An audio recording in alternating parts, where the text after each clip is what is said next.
देखिए ether globe जो है आपके पास, ether globe smart contract based decentralised project है। अब दो तीन चीजें इसमें मैंने बोली, स्मार्ट कॉन्ट्रैक्ट, डिसेंट्रलाइज्ड, ये क्या चीजें हैं?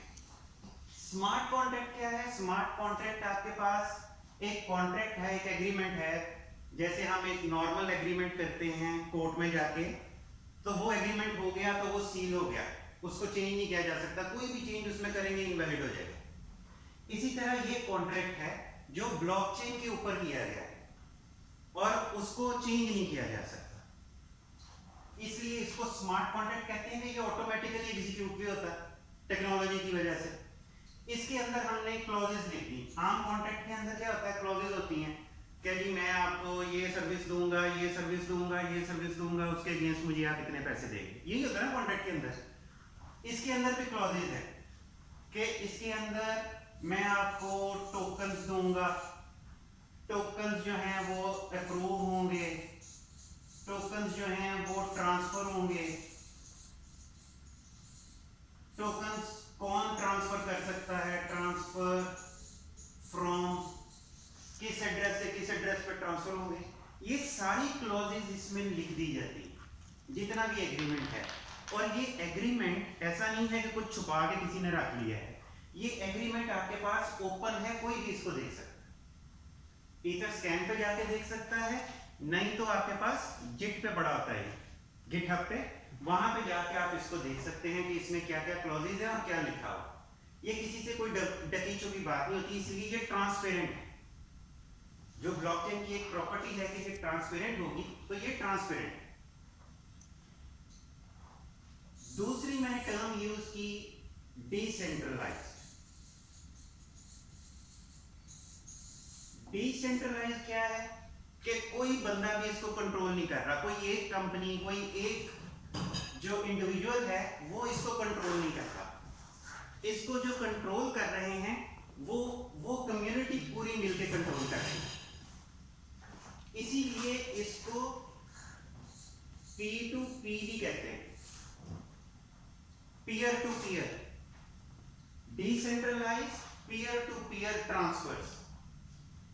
यानी कि ये इस तरह का प्रोजेक्ट नहीं है कि आप किसी कंपनी को पैसे दोगे, कंपनी जो है वो उसमें से अपने प्लान के मुताबिक निकाल के बाद में डिस्ट्रीब्यूट करेगी किसी को, ऐसा ऐसा ये नहीं है। इसमें सीधा सीधा ट्रांसफर है, person to person, peer to peer. इसमें कहीं भी बीच में कंपनी या कोई मेन कंट्रोलिंग इंडिविजुअल या एडमिन्स नहीं आते, इसलिए ये जो है ये इस दोनों चीजों से मिलके क्या बन गया? ट्रांसपेरेंट। क्या कॉन्ट्रैक्ट है? आप देख सकते हैं क्या कॉन्ट्रैक्ट है। किसको ट्रांसफर करना है? दरमियान में कोई कंट्रोलिंग पार्टी है या नहीं है? नहीं है, इसलिए ये पूरी की पूरी ट्रांजैक्शन जो है वो ट्रांसपेरेंट है। और ये खत्म कब हो सकता है?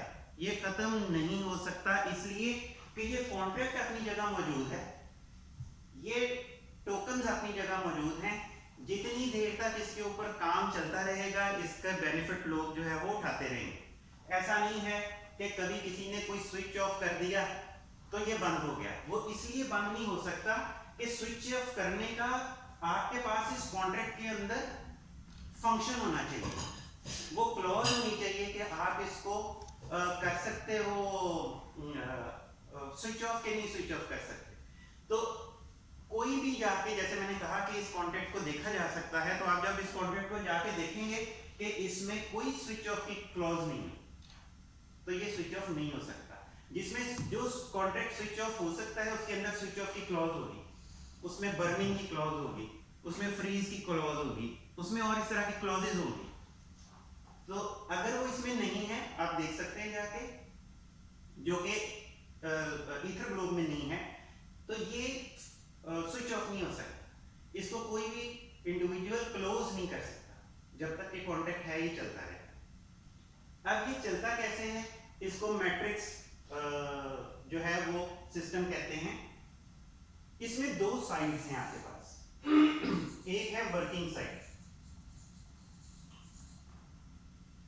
और एक है टीम बिल्डिंग साइट।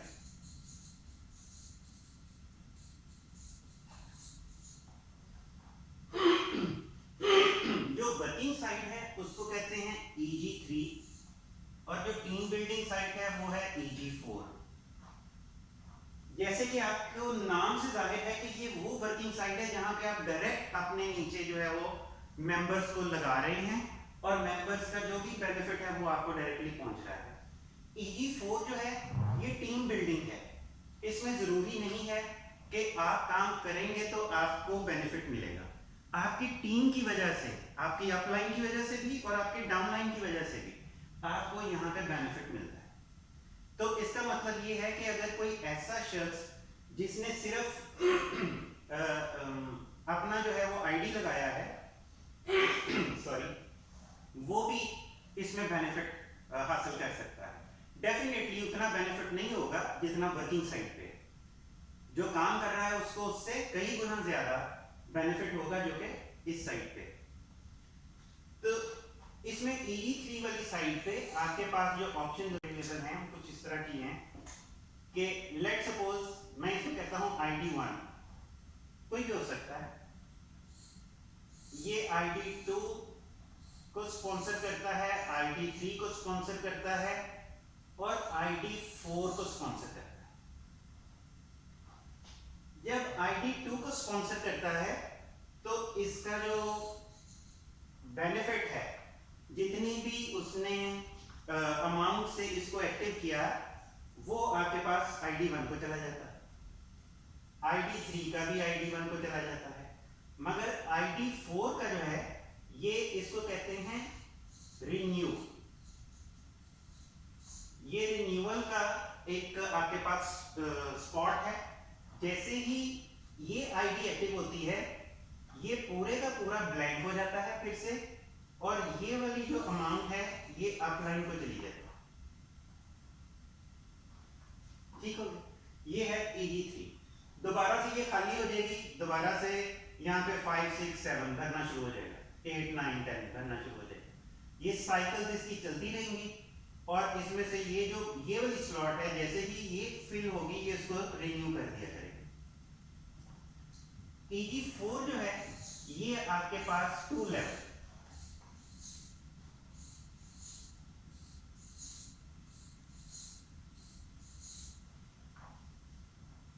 इसमें आपके पास ये 1 था तो ये 2 3 4 5 6 7। इसमें जैसे ही ये 7 वाली आईडी फिल होगी, जैसे इसमें 3 वाली आईडी फिल होती थी, जैसे ही इसमें ये वाली आईडी फिल होगी तो ये रिफ्रेश भी हो जाएगा, रिन्यू भी हो जाएगा पूरी मैट्रिक्स, और आपके पास जो है ये ब्लैंक हो जाएगा।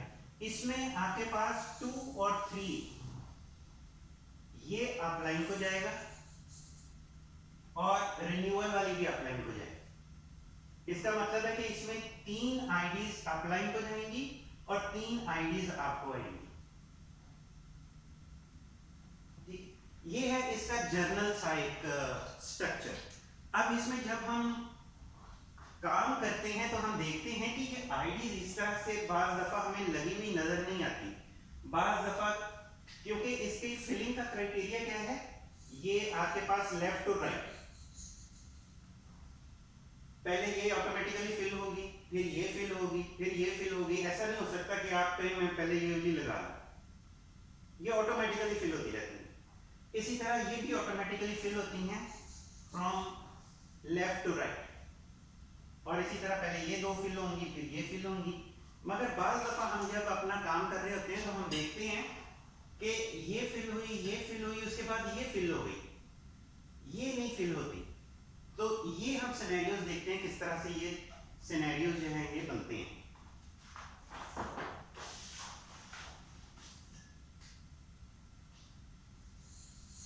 ये EG3 की बात करते हैं हम अभी।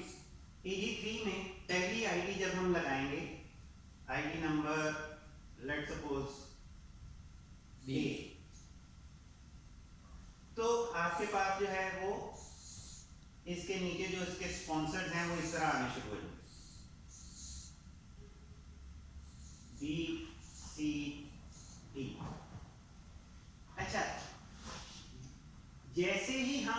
पहली आईडी एक्टिवेट करते हैं जो 0.1 वाली है, तो उसका हाफ जो है ये EG3 में चला जाता है, हाफ EG4 में चला जाता है। तो इसका मतलब है अब EG4 में B कुछ ऐसा ही बन रहा होगा, यहां पे आ जाएगा B, क्योंकि B हाफ इधर लगा, हाफ इधर लगा। फिर आपके पास आ गया C, हाफ इधर लगा, हाफ इधर लगा। अच्छा, उसके बाद आ गया D, यहां पे D आया तो रिफ्रेश हो गया और ये ब्लैंक हो गई, मगर ये D इधर भी तो लगा ना, इधर आ गया D। अच्छा, इसको अभी अगर जरा आप गौर से देखेंगे ना, तो क्या हुआ, ये B जो है इसने D को नहीं लगाया, ये जो B था इसने अभी काम भी नहीं करना शुरू किया, इसने D को नहीं लगाया, मगर B के नीचे D आ गया। वो D कहां से आया है, वो D आया है आपके पास इसका ओवरफ्लो, ये अप लाइन से आया है, डाउन लाइन से नहीं आया है। मतलब जो अभी हम थोड़ी देर पहले देख रहे थे ना कि अप लाइन से कैसे आता है, या डाउन लाइन से तो चलो ओवरफ्लो हो गया, डाउन लाइन से रिन्यू हो गया तो वो ऊपर चला जाता है, मगर ऊपर से नीचे कैसे आता है, ऊपर से नीचे ऐसे आता है कि ये जो D यहां से अभी ओवरफ्लो हुआ है, जो रिन्यू हुआ है, वो यहां B के नीचे आ गया। तो B ने हालांकि कुछ नहीं किया, मगर इसको फिर भी यहां पे कुछ ना कुछ बेनिफिट मिल गया। अब ये साइकिल पूरी हो चुकी थी, अगली साइकिल चली, यहां पे आया E, फिर आया F, तो यहां पे आया E, यहां पे आया F, और सॉरी यहां पे G आया, G आया, तो ये पूरी रिन्यू हो गई, ऊपर चला गया, और ये भी ऊपर चला गया, रिफ्लो हो गया, मगर ये जो इसकी अगली साइकिल होगी उसमें ये G यहां पे आ जाएगा, दूसरी साइकिल में, समझ नहीं? इस तरह से ये आपके पास, ये अभी हम ये बात कर रहे हैं कि ये सिर्फ यही बंदा काम कर रहा है, ए वाला, और ये उसके सारे डायरेक्ट मेंबर्स हैं जो इस तरह से प्लेस हो रहे हैं। अब एक सिनेरियो और देखते हैं, ये सिनेरियो हो गया 1, एक सिनेरियो 2 देखते हैं कि ए है, ए ने बी को लगाया और सी को लगाया, बस 2 ही लगाया और नहीं लगाया, ये वाला अभी तक रिन्यू वाला इसका खाली पड़ा हुआ। बी ने डी को लगाया, ई को लगाया, एफ को लगाया। अब ये एफ किधर जाएगा, अपलाइन, अपलाइन को, अपलाइन किधर है, ये इसकी कौन सी स्लॉट खाली है, थर्ड वन, तो यहां क्या हो जाएगा, किसकी वजह से इसको ये मिला है, एफ इसको किसकी वजह से मिला है, बी की वजह से, बी इधर है। इसलिए बार दफा आप देखोगे आपकी जो ये स्लॉट्स बनी हुई हैं उसमें 2, 3 एक ही नंबर नजर आ रहे हैं, ये वाला गया इसके पास और ये वाला गया इसके पास, तो इसने बताया कि ये बी वाला इधर लगा हुआ,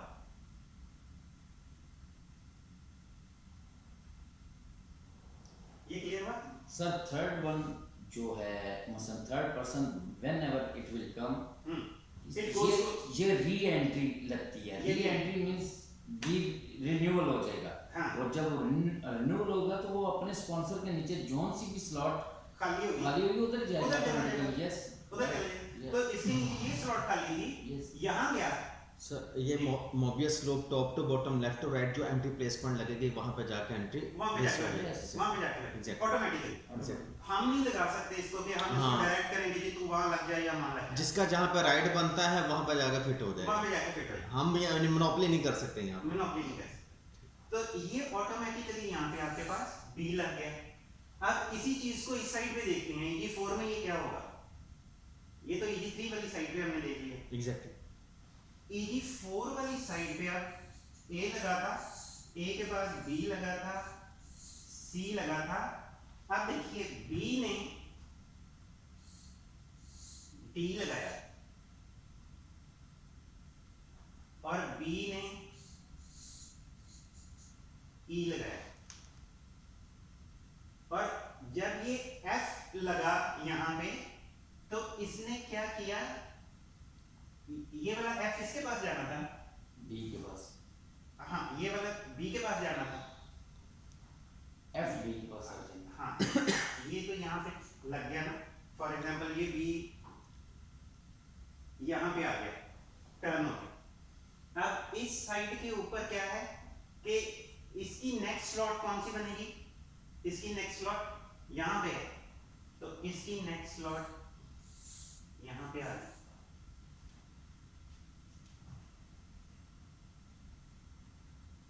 ओके, अब क्या हो रहा है, C बेसिकली इसके पैरेलल था पहले, मगर अब जो है वो B C के भी नीचे आ गया। तो आपके पास स्लॉट्स लगती जा रही हैं, आपकी अपलाइन की तरफ से, आपके डाउनलाइन की तरफ से, ये डाउनलाइन की तरफ से आपको मिला, और यहाँ पे अपलाइन की वजह से आपको मिला, या आपकी साइड वाली बिल्कुल जो आपकी साइड पे था बंदा जिसके साथ आपका कोई ताल्लुक नहीं था, उसकी वजह से आपको ये मिला। राइट। तो इस तरह से ये सेकंड एक हमने सिनेरियो देख लिया। थर्ड सिनेरियो में हम ये भी देख सकते हैं कि ये सिर्फ यहीं पे 2 या 3 आपके पास साइकिल्स चलें तो वो यहाँ पे कैसे एडजस्ट हों। अभी हम देखते हैं, लेट्स सपोज 3 में A था, उसने B को लगाया, ये दोनों खाली हैं उसकी, मगर B जो है उसने काम करना शुरू किया। तो जैसे ही C D E लगा, इस E की वजह से क्या हुआ, अपलाइन को जाना था, अपलाइन की कौन सी स्लॉट खाली है, ये वाली, तो इधर क्या आएगा अभी, ई नहीं E गया है, इसके पास जाना है, मगर किसकी वजह से, बी की वजह से बी आ गई, इधर फिर बी रिन्यूअल होके आगे आ जाएगी। B रिन्यू हो गया है। Yes, make new. हाँ, फिर इसने इसकी ये एक साइकिल चली थी, इसकी दूसरी साइकिल चली, क्योंकि ये काम करता जा रहा है ये वाला बंदा। तो E F G H, जब H आया यहाँ पे, फिर रिन्यूअल हुई, रिन्यूअल फिर ऊपर जाएगी और फिर कहाँ लगेगी, उसकी नेक्स्ट उसके नेक्स्ट पे, और यहाँ पे कौन सा कैरेक्टर आएगा, बी। यहाँ पे B आ गया। सर ये जी और एच किधर गए हैं ये बताएं। ये वाले इसके पास आए हैं बेसिकली, मगर यहाँ पे इनका रेफरेंस B आया है कि B की वजह से है।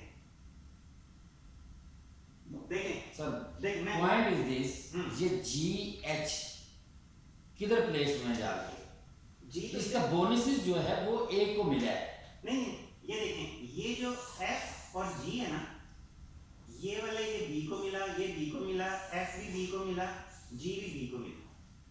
अंडरस्टूड। ये जो दो है ना, ये जो दो हैं, इनकी प्लेसमेंट किधर है? हाँ, इन्होंने बेसिकली जो हमारा प्लान था उसके मुताबिक ये दो किसको मिलने चाहिए थे, ये अपलाइन, अपलाइन अपलाइन हाँ, को, ए को। अपलाइन A है, ओके तो ये मिल गया ना।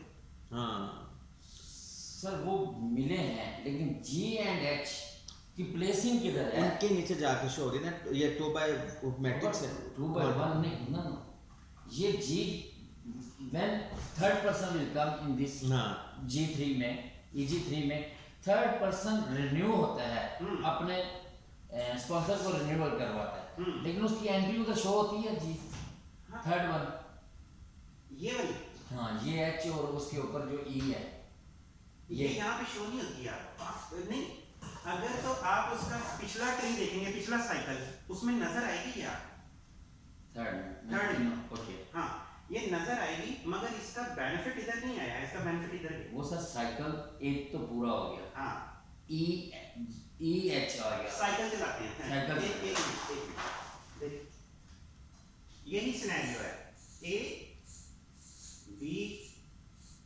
खाली खाली।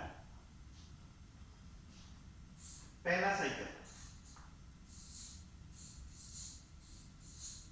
1 2 3 3 3 किधर जाएगा? अपलाइन पे जाएगा, ऐसे ही है। 3 का सर बोनस Apply अप्लाई हो हो जाएगा, जाएगा। लेकिन 3 वाली आईडी किधर जाएगी? इधर इधर है, उधर लगी रहेगी, लेकिन उसकी फीलिंग होगी ना, वो किधर से हमें नजर आएगी? वो साइकिल कैसे? उधर ही नजर आएगी। उधर ही अगर आप नजर जाके आएगी। अपनी पिछली साइकिल देखेंगे, वहां पे 3 आईडीज लगी नजर हाँ। आएंगी। यानी कि वहां ये 2 नहीं नजर आएंगी, वहां 3 ही नजर आएंगे। ओके, सेकंड साइकिल जब चलता है वो इसके नीचे आ जाता है। हाँ, मैं बताता हूँ आपको।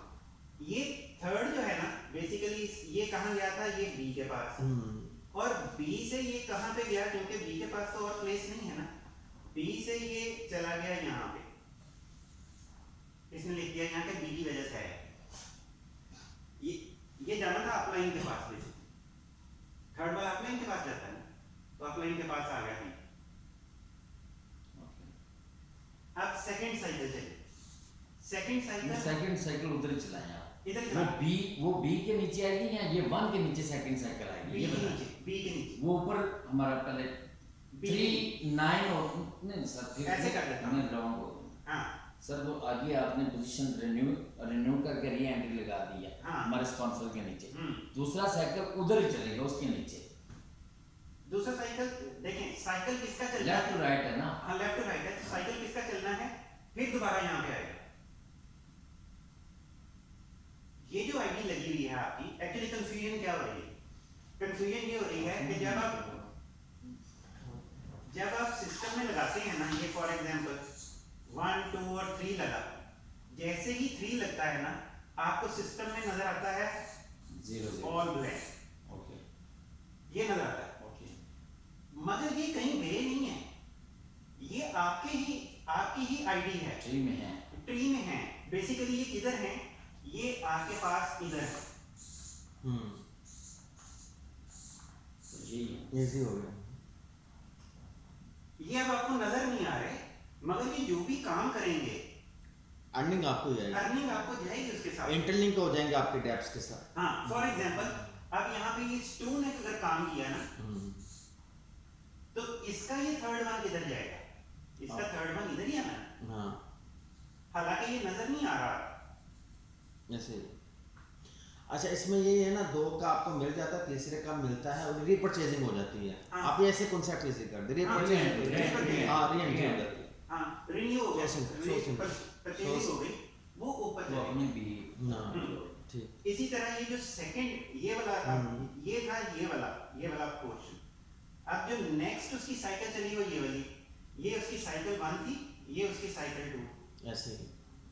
तो यहाँ पे 4 5 6, जैसे ही 6 लगा, आपके पास जो है ये ऊपर भी फिर आ जाएगा। ये भी है। वाह। तो इस ए को पता लग रहा है कि इस बी की वजह से मुझे ये तीनों स्पेसेस मिली। ऐसे। ये अर्निंग उसको बी की वजह से मिली, एक बंदा भी पूरा स्लॉट बस। फिर हो सकता है एक बंदे से। एक बंदे से। वाह। एक बंदा भी एक्टिव आ जाए तो आप तो चार, तो चल पड़ेगा। जैसे बिलाल भाई और सोहेब भाई एक्टिव हैं। हाँ, ये 2 बंदे अगर एक्टिव हैं, तो ये वाली स्लॉट, हालांकि ये जो स्लॉट थी ये वाली, इसका डायरेक्टली इसके साथ तो कोई लिंक ही नहीं था। ना इसने इसको स्पॉन्सर किया, ना इसने इसके नीचे कुछ लगाया, ना इसने काम किया। जैसे हम ये पीछे एग्जांपल देखते हैं, यहाँ पे कि ये काम कर रहा है आज, ये बिलाल भाई ने बी को लगाया, सी को लगाया, डी को लगाया, तो बी इधर लगा, सी इधर लगा, मगर बी के नीचे फिर डी लग गया, हालांकि बी ने तो इधर कुछ भी नहीं किया था खुद से। बी के नीचे डी आ गया। तो इस तरह ये साइकिल चलती रहेगी। इस तरह ये क्या है, प्लान एक ऐसा प्लान बन जाएगा जिसमें सबको बेनिफिट मिल रहा होगा, चाहे वो काम कर रहा है या नहीं कर रहा है। हाँ, अगर काम वो नहीं कर रहा है तो उसको सिर्फ वो बेनिफिट मिलेगा जो कहीं से ओवरफ्लो किया है, ऐसे ही। और वो कम होगा डेफिनेटली। मतलब फॉर एग्जांपल अगर ए काम कर रहा है तो उसको 6 दफा ये अर्निंग मिली, इसको 1 दफा ये अर्निंग मिली जो काम नहीं कर रहा, Yes. मगर उसको भी कुछ ना कुछ मिलता है। उसका अपना कैपिटल निकल जाएगा। उसका अपना कैपिटल कभी ना कभी अगर कोई 30 का पैनल पूरा होता है तो उसको कवर हो जाता है। उसका कवर हो जाएगा। अच्छा, उसके साथ साथ फिर इसको क्या मिल रहा है, यहाँ पे प्रॉब्लम ये आती है कि जी आपकी बार दफा गैस फी बहुत ज्यादा है। हाँ जी। गैस फी का इशू जो है, प्लस कोई ऐसा बंदा जो बिल्कुल बॉटम में चला गया है या वो कुछ नहीं कर सकता, उसको कोई और ओवरफ्लो भी नहीं मिल रहा, तो उसका तो पैसा गया फिर। इस सिस्टम में नहीं जाएगा। इस सिस्टम में इसलिए नहीं जाएगा कि ईथर ग्लोब एक अपना टोकन जो EGDT टोकन है ये साथ देगा फ्री। एक्सीलेंट। ये फ्री ऑफ कॉस्ट है कि आपके पास एक एथेरियम के अगेंस्ट आपको 100 EGDT टोकन 0.1 एथेरियम के अगेंस्ट आपको 100 EGDT टोकन मिल जाते हैं। अब ये EGDT टोकन की कोई ना कोई वैल्यू होगी आने वाले टाइम में जब ये एक्सचेंजेस में लॉन्च हो। Yes. और उसके लिए प्लान क्या है कंपनी का कि अगर इसका 1 मिलियन मेंबर बन जाता है तो 1 मिलियन मेंबर के बाद इसको ये लॉन्च कर देंगे एक्सचेंजेस में। तो जब एक्सचेंजेस में लॉन्च होगा इसका कुछ ना कुछ वैल्यू होगी, तो हो सकता है ये उस वक्त $1 का हो, $5 का हो, ये उस वक्त $10 का हो। वो हमारी जितनी वर्किंग होगी, जितना आइडिया अच्छा। अगर 1 मिलियन आपके पास मेंबर्स होंगे तो इसकी वैल्यू अप्रॉक्स $5 to $10 होगी। एग्जैक्टली। अच्छा सर, इसकी कोई यूजिबिलिटी आपने बनाई है? कोई इनके अगेंस्ट कोई एहतिसालात ले ले, कुछ ले ले इस कॉइन की, अभी आपके इस टोकन की EGDT कोई वर्थ, कोई वैल्यू? EGDT टोकन जो है ना, ये इसके ऊपर एक कंप्लीट इकोसिस्टम कंपनी डेवलप कर रही है। अच्छा। जिसमें आप इसको मल्टीपल प्रोजेक्ट्स में यूज कर सकेंगे। जो मल्टीपल जो कंज्यूमेबल प्रोजेक्ट है उनकी डिटेल आने वाले टाइम में मिलती रहेगी। अभी कुछ जो है वो हमने इम्प्लीमेंट कर दिए हुए हैं, कुछ जो है वो आने वाले टाइम में डेवलप हो रहे हैं जो कि आपके पास आते रहेंगे। मगर इनको आप कंज्यूम भी कर सकते हो और इनको आप फिर उस वक्त इन कैश भी कर सकते हो। आप इनको इथेरियम में कन्वर्ट करके आप वो इन कैश कर लो, आप इसको BTC में कन्वर्ट कर लो, तो आपके पास वहाँ पे स्वैपिंग अवेलेबल हो, तो आप इनसे कैश कर लो। Excellent. Thanks a lot for your awesome plan. बहुत अच्छा।